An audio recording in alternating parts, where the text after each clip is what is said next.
Bonjour à tous et bienvenue dans ce briefing des marchés du 14 janvier 2020. Avant de commencer, je vous laisse prendre connaissance de l'avertissement légal sur les risques.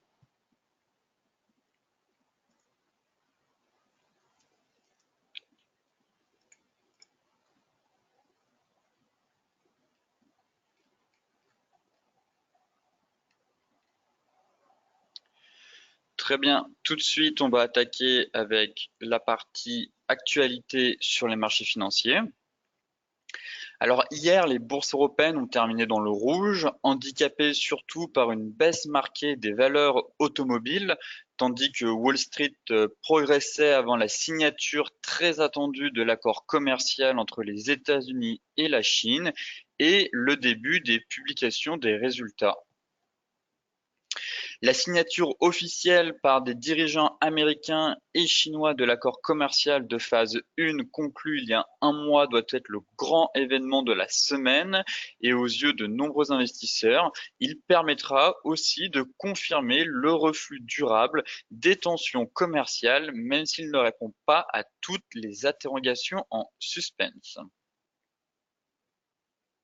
La confirmation d'une nouvelle baisse du marché automobile chinois en 2019 qui devrait se poursuivre cette année est venue rappeler justement aux investisseurs les conséquences économiques néfastes du conflit commercial.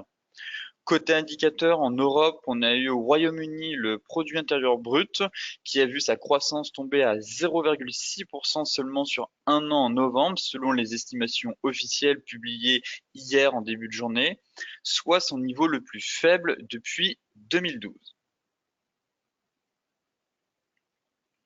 Enfin, côté US, on a Wall Street qui se prépare à la signature de l'accord commercial. Wall Street a terminé en hausse, porté surtout par la bonne tenue d'Apple et des autres valeurs du secteur des nouvelles technologies et bien sûr par l'optimisme généralisé concernant la signature d'un accord commercial entre Pékin et Washington. Cet accord de phase 1, après 18 mois d'une guerre commerciale qui a alimenté l'anxiété des marchés, doit être signé mercredi à la Maison-Blanche. Enfin, le département américain du Trésor, dans son prochain rapport semestriel, devrait en outre cesser de considérer la Chine comme un État manipulant sa devise. Enfin, à partir d'aujourd'hui, à 14 heures, les investisseurs attendent les résultats des grandes banques comme JP Morgan, Citigroup et Wells Fargo qui vont lancer aujourd'hui la saison des résultats pour le quatrième trimestre 2019.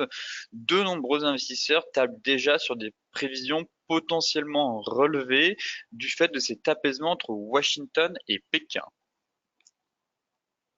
Maintenant, comme à l'accoutumée, intéressons-nous à la partie graphique. Et tout de suite, on va commencer avec l'indice français, le CAC 40. Notre CAC 40 qui évolue toujours au-dessus de son oblique haussière, ici, comme vous pouvez voir, qui passe par tous les plus hauts depuis 2017. Ce matin, on est venu faire un pullback dessus. On a eu une prise de bénéfice, enfin du moins assez rapidement sur l'indice. On a chuté, voilà, on est venu tester notre oblique haussière. Là, actuellement, les acheteurs sont en train de reprendre la main. Ce matin, on était déjà à moins 0, moins 0,7, moins 0,8% sur le CAC. Quelques prises de bénéfices. Mais voilà, je constate qu'on est quand même toujours dans un range et que c'est surtout ça qu'il faut surveiller avant tout. Comme je vous le disais, certes, la dynamique de fond est haussière, on évolue dans un canal haussier, mais on est dans une phase de consolidation des cours, de latéralisation des prix à l'intérieur de ce range compris entre 5955 et 6065 points. Donc, mise en place d'une stratégie de trading range qui consiste à vendre la borne haute du range et à acheter la borne basse ou à attendre la cassure d'un des deux côtés pour accompagner le mouvement des prix. Dans ce cas-là, si on a une sortie par le haut, logiquement, on pourrait rejoindre la résistance située à 6155 points.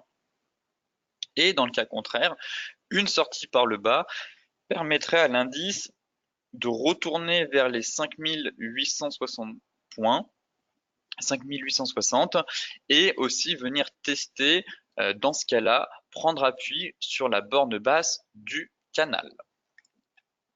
Concernant le DAX maintenant, le DAX qui lui à plus court terme en journalier, mais je vais d'abord passer en hebdomadaire, est sorti de son range par le haut.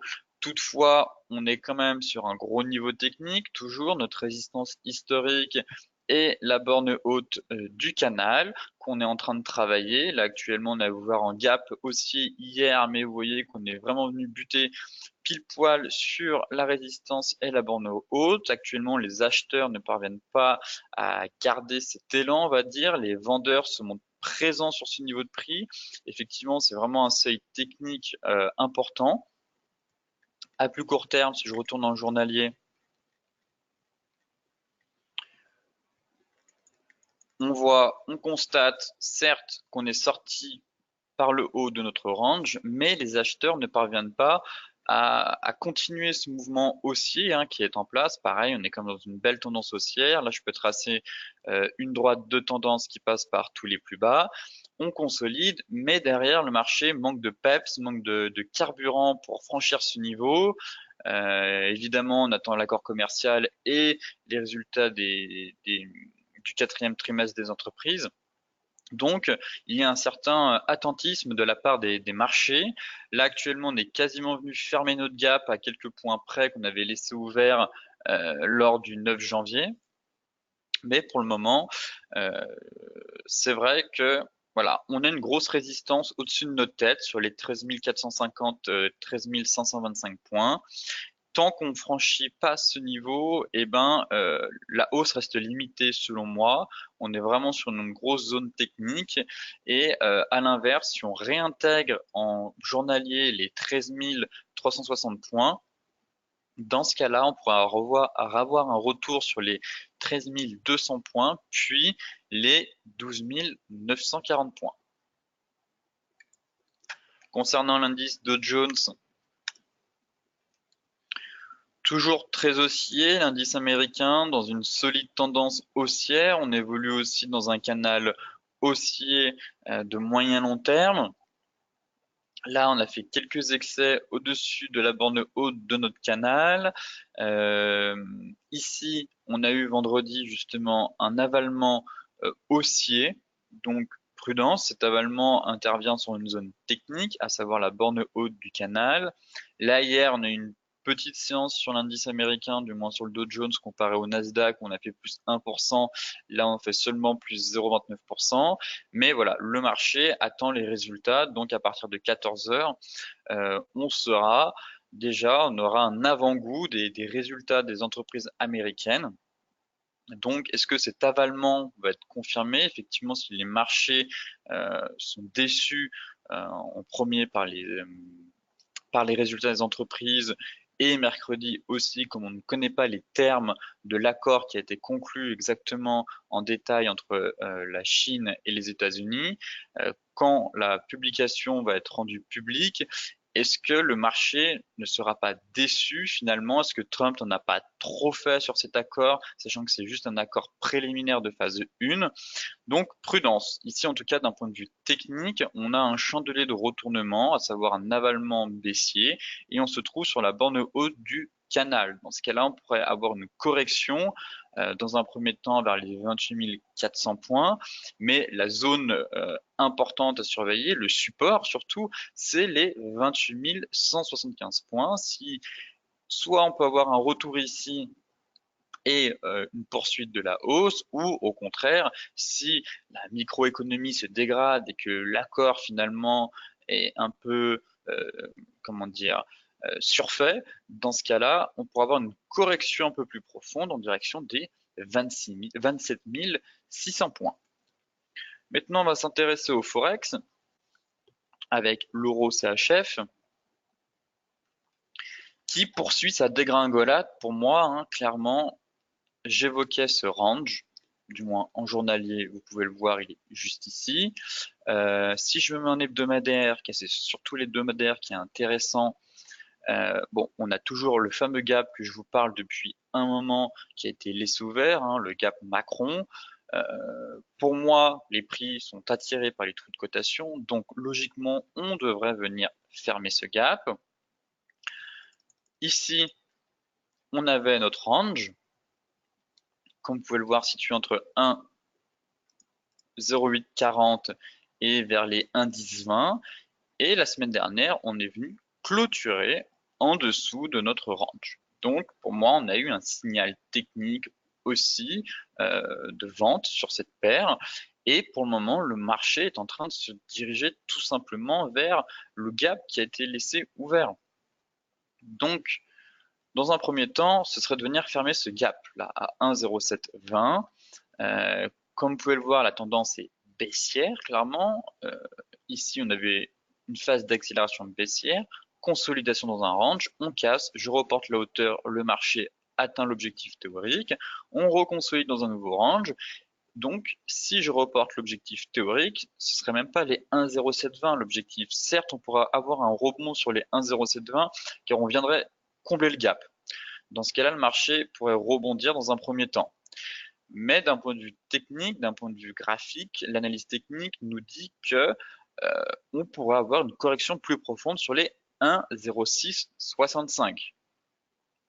Ainsi, il va falloir surveiller la paire euro-CHF car elle pourrait continuer sa dégringolade, du moins l'euro pourrait continuer sa dégringolade face au franc suisse dans les jours à venir. L'euro GBP,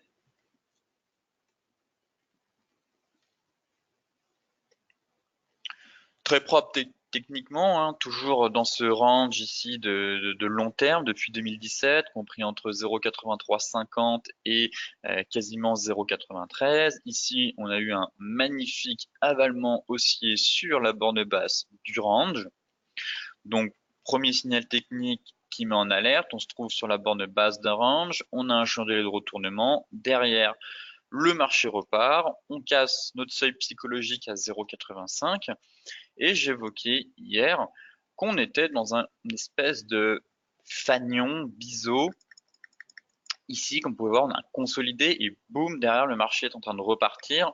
Si je me mets en 4 heures, je peux matérialiser un peu mieux voilà, cette phase de consolidation à l'intérieur du biseau ou même un peu d'un fanion, mais je trouve qu'il a été un peu long ici par rapport au mât. Si on considère que là, c'est notre mât, la consolidation est voilà, est un peu longue pour que ça fasse vraiment un joli fanion, mais ça y ressemble. Du moins, on va plus partir sur un biseau descendant. Dans ce cas-là, vous pouvez voir qu'on a eu notre biseau de consolidation. Hier, les prix sortent par le haut, fin de consolidation, et donc logiquement, le marché continue à accélérer pour se diriger dans un premier temps vers les 0,86,8 puis les 0,87,2.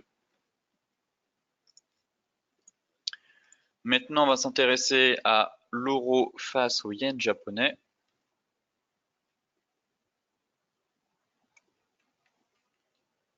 Je vais me mettre en hebdomadaire. Alors, l'euro évolue clairement dans une tendance baissière. Comme vous pouvez le voir sur ce graphique, depuis 2018, on évolue dans un canal baissier et on consolide à l'intérieur d'un biseau ascendant. Là, on a eu un avalement baissier justement, mais le marché est venu tester l'oblique haussière du biseau et tente d'invalider ce chandelier de retournement. Pour ma part, la tendance reste quand même baissière, je trouve. Certes, on est haussier à court terme depuis le mois d'août, on a une reprise haussière, mais la dynamique de fond, elle, est baissière. Vous pouvez voir qu'on a quand même un gros niveau technique que je surveille vraiment, c'est les 123,3.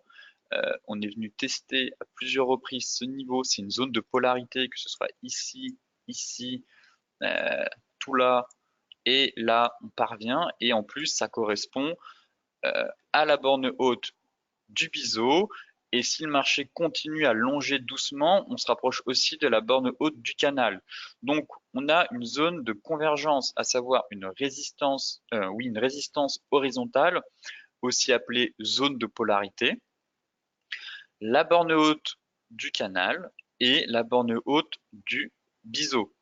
Donc attention sur les 123,3, si on casse ce niveau, on pourrait mettre fin à la tendance baissière et reprendre de la hauteur pour se retrouver vers les 127, voire les 125.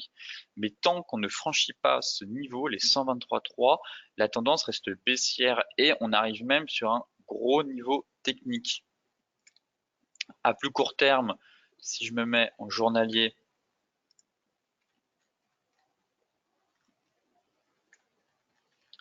vous pouvez voir qu'on est en fait dans un range, selon moi, ici. Voilà, on a notre range. Clairement, on a notre range de consolidation qui est juste là. Pareil, il consiste à vendre la borne haute et acheter la borne basse. Et voilà, il faudra attendre la fin de la clôture d'aujourd'hui pour savoir si le marché va, oui ou non, clôturer au-dessus et dans ce cas-là venir tester les 123,3 et la borne haute de notre biseau, ou à l'inverse, échouer pour venir dans un premier temps sur les niveaux psychologiques support des 121 et prendre appui sur les 120. Mais si on enfonce ce niveau, prudence, ça veut dire qu'on aura déjà cassé le biseau et derrière on pourrait même presque valider un espèce de, il n'est pas très joli, mais ça ferait un double top. C'est pour ça que je trouve qu'on est plus dans un range. Voilà, ce sera les 120. Si on enfonce les 120, derrière, poursuite de dégringolade, enfin du moins reprise de dynamique baissière de long terme, et on pourrait facilement retourner sur les 118,45. Maintenant, on va s'intéresser au pétrole, aux matières premières, et on va regarder le Brent et le WTI. Tout de suite, on va commencer avec le Brent. Alors le Brent qui poursuit, du moins qui a quand même reculé de 11% depuis son pic à 72 $. Donc on a quand même bien corrigé, le marché a bien corrigé. Actuellement, pour moi, comme je vous le disais, je prévois un range à venir pour 2020 situé entre 70 $, 70,50 $ et 56 $. Et là, actuellement, on se trouve sur la zone d'équilibre du range. Voilà. Un range possède une zone d'équilibre qui est juste ici. C'est à peu près voilà, le milieu du range. Voilà. Et là, on est sur un gros niveau. Alors, deux scénarios possibles. Le premier, c'est on enfonce la zone d'équilibre et on se retrouve vers les 60 $. Ou au contraire, dans un range, il arrive aussi qu'on ait des rotations partielles à l'intérieur du range. Dans ce cas-là, à surveiller aussi si on n'aura pas un signal technique ou un changement de retournement pour finalement prendre appui sur les 63-60 et repartir en direction des 67 et des 70. Voilà les deux scénarios à venir concernant le pétrole. Une rotation partielle à l'intérieur du range ou une rotation complète pour rejoindre 60 et retourner sur les 56 $. Concernant le pétrole WTI, on est aussi dans un range, clairement, situé lui entre les 63-35 $ et les 51 $. Mais voilà, on n'est pas tout à fait sur la zone d'équilibre, on s'en rapproche, ce serait plus vers les 57 $. Mais ce qui m'intéresse, c'est l'oblique, surtout. Là, c'est la droite de tendance qu'on peut tracer depuis le bas du range ici, donc qui accompagne les prix pour rejoindre la borne haute. Et là, on est en train de travailler cet oblique. On est vraiment dessus. Pareil, donc même scénario finalement que pour le Brent. Là, c'est l'oblique qui nous met en alerte, qui nous donne éventuellement ce signal soit de rotation partielle. Alors, dans ce cas-là, on aurait un retour, ou du moins poursuivrait notre hausse vers les 60,75 $ et les 63,35 $. Ou au contraire, on enfonce notre oblique. Dans ce cas-là, on met fin à la tendance haussière de court terme, de moyen terme depuis le 9 octobre et on se dirige vers les 55,3 $. Et pareil, si on enfonce ce support, dans ce cas-là, retour sur les 51 $. Mais même situation que sur le Brent, j'entrevois voilà, un trading range à venir pour l'année 2020, en tout cas sur le pétrole. Ça fait depuis le mois de juin qu'on est enfermé sur ce gros niveau de prix. Et je pense que on pourrait rester encore un petit moment dans ce rectangle de consolidation et que seule une cassure, que ce soit par le bas ou par le haut, permettrait d'avoir une accélération du moins assez violente, que ce soit la hausse ou à la baisse. Là vraiment on consolide et si on a une cassure par le bas ou un franchissement par le haut, logiquement le marché pourrait accélérer assez violemment. Mais pour le moment, voilà mon plan, du moins ma cartographie sur le pétrole pour l'année 2020. Ensuite, pour terminer ce briefing des marchés, bien sûr, on va s'intéresser à la crypto-monnaie Bitcoin.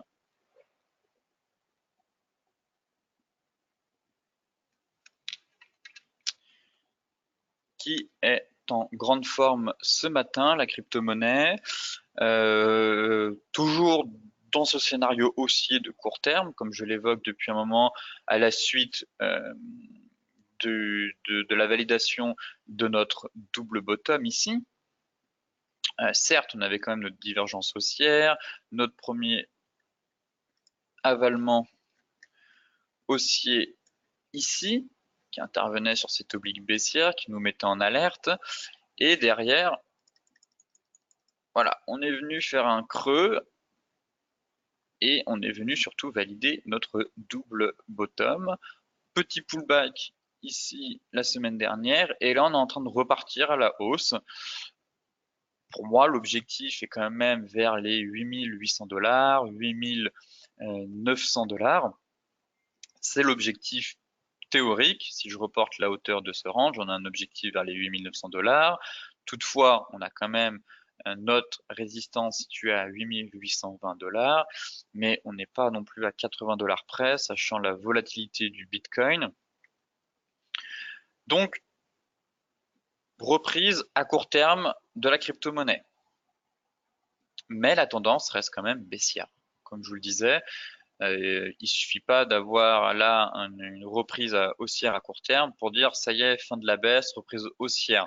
Pour moi, je parlerai de reprise haussière uniquement quand on aura franchi cette zone de prix ici qui m'intéresse, cet ancien top, cet ancien niveau, cet ancien sommet. Vous voyez, les prix sont venus tester à plusieurs reprises. Là, on a cassé, on a eu une belle bougie impulsive. Derrière, on est venu échouer. Et on mettrait fin à la dynamique baissière du mois de juin en place depuis les 13 900 $. Seulement si le marché parvient à franchir les 9300, 9600 $. Alors dans un premier temps, bien sûr, je suis aussi à court terme sur la crypto-monnaie, mais dès qu'on va atteindre les 8800, 8900, je vais passer neutre, car pour moi, le gros niveau à franchir, voilà, c'est les 9300, les 9600. Donc je passerai neutre et uniquement lorsque le marché parviendra à franchir ce niveau des 9300, 9600, dans ce cas-là, je serai haussier sur le Bitcoin. On aura mis fin à cette dynamique baissière et le marché sera de nouveau haussier et pourra, voilà, rejoindre les prochains gros niveaux situés à 10 600 points, puis à 11 445 $. Ce briefing des marchés touche à sa fin. Pour celles et ceux qui souhaitent consulter l'article dans son intégralité du briefing des marchés, je vous mets le lien dans la description de la vidéo. Pour rappel, j'organise aussi un webinaire sur les chandeliers japonais qui aura lieu demain à 14 h. Je vous mets aussi le lien pour vous inscrire et venir me rejoindre si vous souhaitez approfondir vos connaissances ou découvrir les chandeliers japonais pour élaborer des stratégies de trading. Et sur ce, je vous souhaite à toutes et à tous une excellente journée, de très bons trades, et on se retrouve demain matin pour faire un nouveau point sur les marchés.